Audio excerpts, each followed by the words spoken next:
అహ్మదాబాద్ లో నేడు రేపు ఏఐసీసీ సమావేశాలు పాల్గొననున్న సీఎం రేవంత్ రెడ్డి తెలంగాణ నుండి 44 మంది నేతలకు ఆహ్వానం.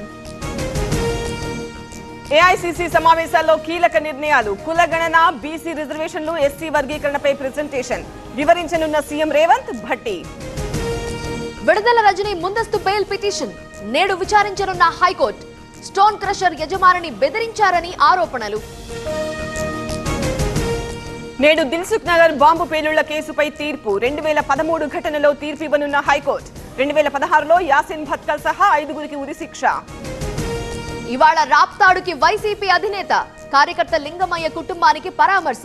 జగన్ కాన్వాయ్ కి మాత్రమే అనుమతిస్తామన్న ఎస్పీ. ఏలూరులో సైబర్ మోసం ఇన్స్టాలో టాస్క్ల పేరుతో కుచ్చుటోపీ రిటైర్డ్ ఉద్యోగి నుంచి 50 లక్షలు కాజేసిన మైనం.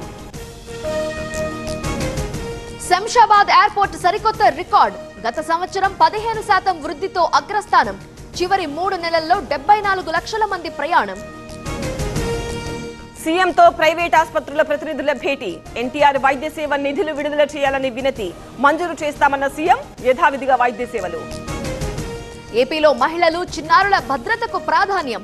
రాష్ట్ర వ్యాప్తంగా 164 శక్తి బృందాలు. వేధింపులకు పాల్పడే ఆకతాయిలపై నిఘా. తూర్పుగోదావరి జిల్లా బిక్కవోలులో కలకలం. 21 కేజీల గంజాయి స్వాధీనం. పట్టుబడ్డ 3 నిందితులు. కాకినాడ తీరంలో వార్ ట్రయల్స్. భారత్ అమెరికా దళాల విన్యాసాలు. ఉప్పాడ రోడ్డుపై రాకపోకలు బంద్. నేడు రేపు తెలంగాణలోని పలు జిల్లాల్లో వర్షాలు. మోస్తరు వాన కురిసే అవకాశం.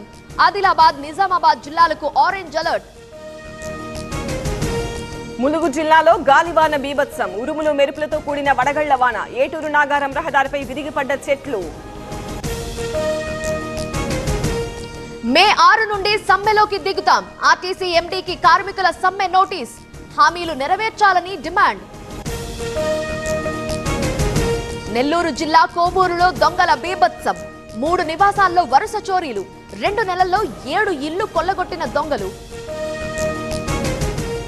వేసవి రద్దీ కోసం తిరుపతికి 32 ప్రత్యేక రైళ్లు. చెర్లపల్లి నుంచి స్పెషల్ సర్వీసులు. ఏప్రిల్ మే నెలల్లో వారానికి 2 ట్రైన్లు.